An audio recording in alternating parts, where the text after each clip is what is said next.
What's going on, y'all? Thanks for checking in with Callie. Please like, subscribe if you haven't. But hey, let's just go ahead and jump right in. You know, it's been a while since I talked to you guys. I miss you guys a lot. And I'm back now. But we have a lot to discuss. I mean, first off, wow. I mean, the Clippers they look really different now. I mean, since the last time we spoke, or we got in touch with each other, the Clippers had Paul George. Paul George is left, went to the 76ers. Now he's, saying things on his podcast about the Clippers are a B team and all these other type things. You see what I'm talking about? It's kind of like what I told you guys before. Paul George, good player, but to me, the Clippers, they never really needed him.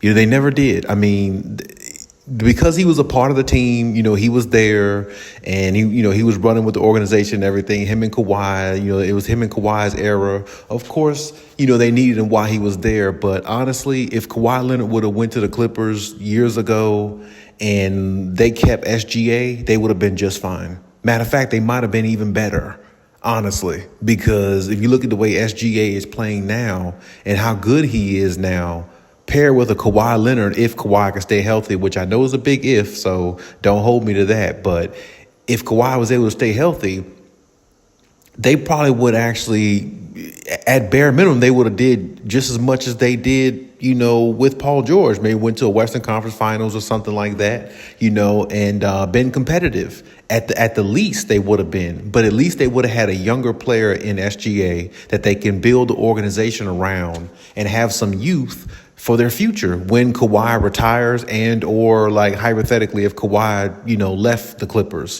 for some odd reason, which that goes into another situation because now I'm hearing reports, or we've been hearing reports lately about the Kawhi Leonard to the Warriors trade possibility. And the Warriors are willing to trade like Kevon Looney and GP2, Gary Payton II, and a few other players, Andrew Wiggins, I believe, all for Kawhi Leonard to the Warriors. Now, I mean, the Bleacher Reports and all the stuff that's come out about that, I don't really know how true that stuff is, but I mean, it's the reports are pretty heavy. I mean, it's not a light report. It's pretty heavy. So, I mean, I'm not saying that both teams have not interacted or not made phone calls. They probably have contacted each other. But, I mean, it's going to be highly unlikely to pry Kawhi Leonard away from the Clippers simply because they lost Paul George. And that was their second star player. And if you lose Kawhi Leonard, what do you have going into the new arena in the Intuit Dome besides James Harden? Which really, that's not good enough because he's not the superstar player that he was on Houston years ago. So it's not like you're losing a superstar and you still have one superstar left. At this point, James Harden is a star. Now, I will say this much about the Clippers. There were rumblings about Paul George being traded to the Warriors this offseason, which was kind of shocking to me when I heard things like that, when I heard those things, because why would the Clippers want to give one of their star players to a Warriors team who's won 4 or 5 championships, who's won 4 championships, who's been to like 6 NBA finals in the last 10 years, 5 or 6 finals in the last 10 years, and make them a better team when you're trying to get your first championship? It just doesn't make any sense. So to me, I thought that was a flaw on the Clippers' behalf and the Clippers' front office. And I just think that they need to make better decisions. Lawrence Frank, he's really irritable to me. Some of the decisions that he's made over the years, I've spoke on them in previous videos. You can always go check those out. And just, some of the moves that they've made over the years, I just didn't understand.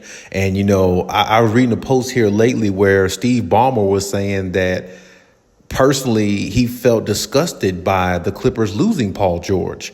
But I mean, at the same time, it was a business decision in regards to what Paul George wanted to do. And it was a business decision on the Clippers' behalf because they didn't want to give him the money that he was asking for, which was very, very crazy to me.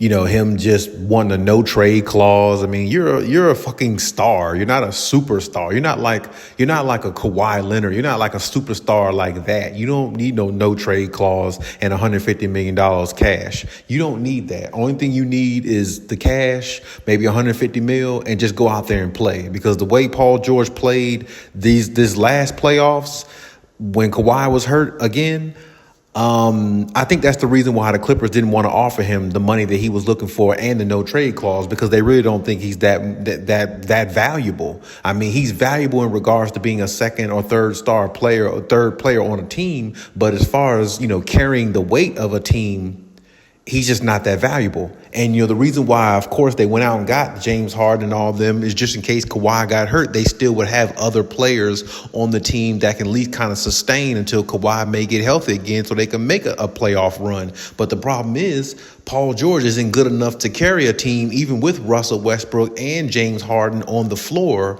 to get past a Dallas team in the playoffs who didn't even play well against the Clippers. Honestly, the Dallas Mavericks played better in every other series, even, every other series besides the one with the Clippers. And the finals, of course, against the Celtics. But I mean, up until the finals, the other series they played better in. They played better against, everybody else besides the Clippers. The Clippers are just their like rival team. So it's like, I personally thought at the time, I didn't know whether Paul George can help get this team over the hump past the Dallas Mavericks, because I don't trust Paul George. I never really did. And you've heard me say it throughout the years. I never trusted Paul George, and you can't trust him. That's why he's never won a fucking championship. That's why he doesn't have any accolades. He's never won an MVP. He's never won anything. And as much as people praise Paul George, I gave him credit because when he played well, because he is a star player and he's been a superstar in the league before, and he has, put up big numbers before. But when you think about him being on the Clippers, he was the least accomplished. Russell Westbrook won an MVP of the league. James Harden won an MVP of the league. Kawhi is a two-time champion, two-time defensive player of the year. What has Paul George ever had? What has Paul George ever accomplished individually?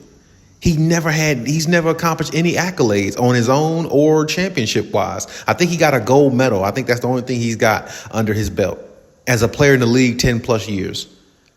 That's not good enough if you're looked at as a superstar. And then you got some people out here talking about Paul George as their GOAT, which is idiotic to me. But still, it's crazy because when you think about the situation itself, it's crazy. And now you factor in he's in Philadelphia. He's gone.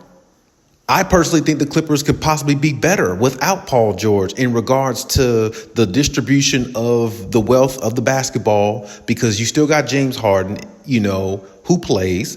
And, him and Kawhi, I thought last year, even a couple of games that Paul George missed, him and Kawhi played very well together without Paul George on the floor.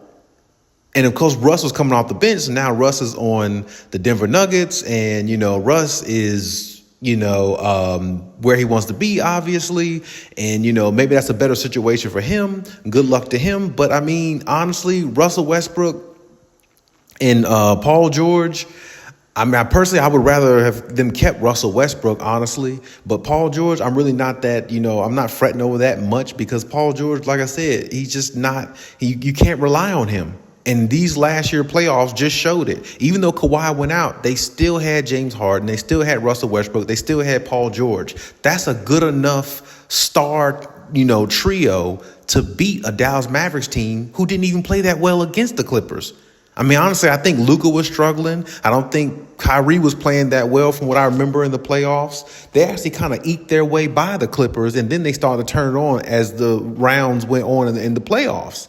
So it's like, you still had opportunity to beat a team like that who was not playing well, and you laid an egg. You dropped the ball. You dropped the church's money. That's not what needed to happen. And that's the reason why I think they were, in a business decision-wise, they was okay with letting Paul George, take other options to other teams. And now he's on another team. Good for him.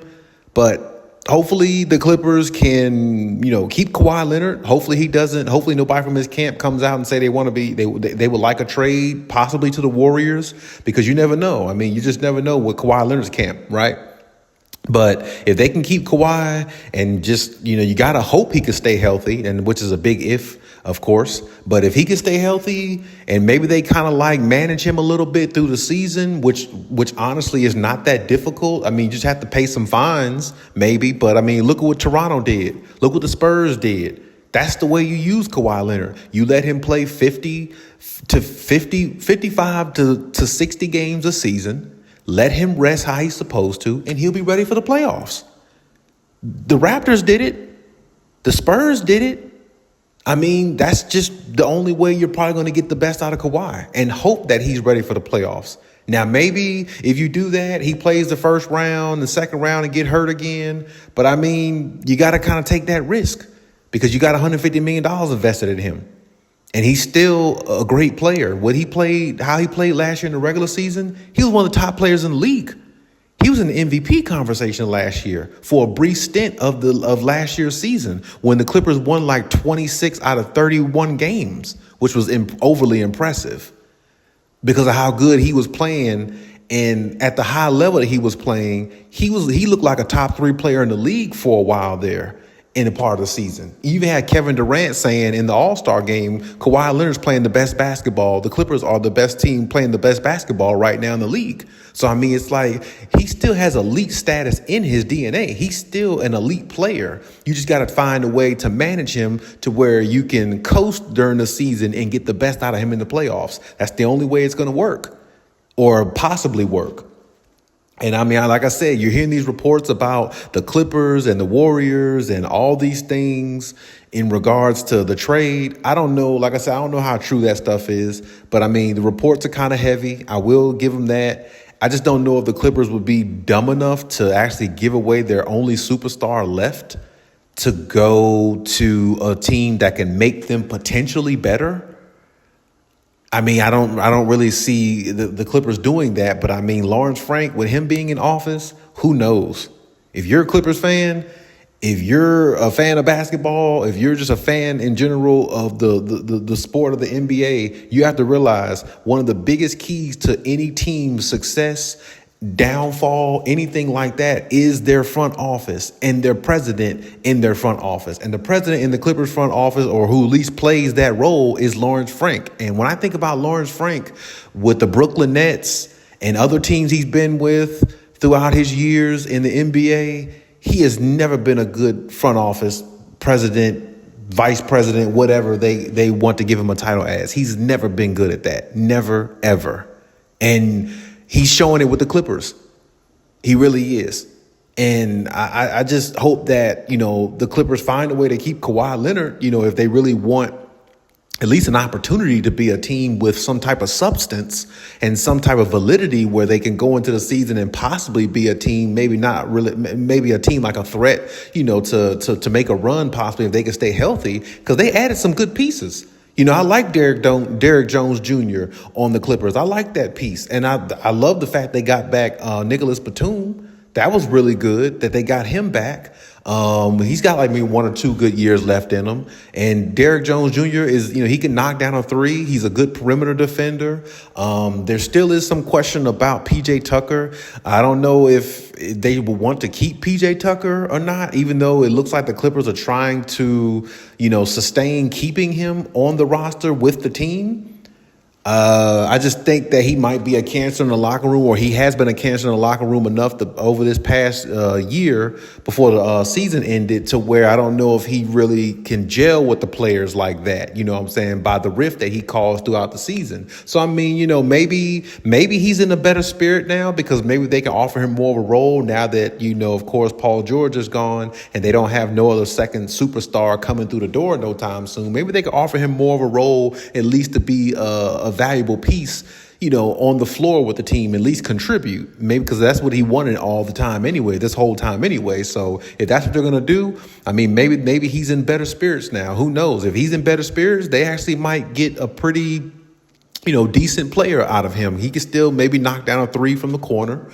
He's not a good 3-and-D guy as he used to be, but I mean, he still can knock down a 3 in the corner. He still could play pretty decent defense. And when you look at the Clippers right now as constructed, with James Harden, Kawhi, you got, Derek Jones Jr., you got Nicholas Batum, you got Zubac, you got PJ Tucker, you got the youthful guys on the bench. You still got Norman Powell there. I mean, they got some pieces where they can at least be competitive. So, I mean, if they keep Kawhi Leonard and they don't let him, go off to Golden State, which would be a huge mistake on their behalf, that would actually, their team, they can actually be a legitimate, decent team this year, honestly, even without Paul George. Honestly, they might be even more efficient, too, because you don't have somebody just jacking up threes like Paul George does at times. You don't have, even though you still got that in James Harden, but you got that in one guy now. You don't have it in Paul George doing it along with James Harden and along with maybe Russell Westbrook at times when he came into the game. Now you got less guys taking ill-advised shots. Kawhi is very, very efficient. And, the way Kawhi plays, it might actually help James Harden be more efficient because James Harden can just, catch and shoot and make decisions off the dribble and go straight to the rack and score himself or just throw the lob to Zubac in the paint. So, I mean, when you look at it from that perspective, they might be more efficient offensively, totality wise. When you look at the way they're constructed right now, the only problem is with less less help on their team, with less scoring on their team, they're going to have to really rely on their health even more now because they have less star power now. So, I mean, it's going to be tough for the Clippers. It's not going to be an easy season by any stretch of the imagination. The Clippers are just going to have to try to find a way to ride it out and be the best that they can be. But, it's a lot going on right now, the Clippers, and it's not looking too good for the team. It's not looking too good. I mean, it could be a surprising season, but it's expected to be a bad season for the Clippers based upon the media and all that's been said and all this stuff that's came out about the team after Paul George left and things that he's saying on his podcast, which I've been saying before. As long as a player is doing a podcast while they're playing, you're not going to get the best out of them, every single night. And it's not going to be at its peak because the player is not focused enough. And I think that was the biggest thing. One of the biggest gripes I had against Paul George. The podcast, while you're trying to play and do the playoffs and all that stuff, it's too much. You need to focus or go to hell home and be a podcaster, one of the two. But, I mean, he could do what he want to do. Good riddance to him now. And you just got to focus on Kawhi and you got to focus on James Harden. And hopefully they can stay healthy enough to, make the team adequate enough to be a contender or at least, be a well above a decent team enough to go into the season and, try to make things work. But we just have to see what happens. But hey, that's my take on everything. Leave any comments and we'll talk about it.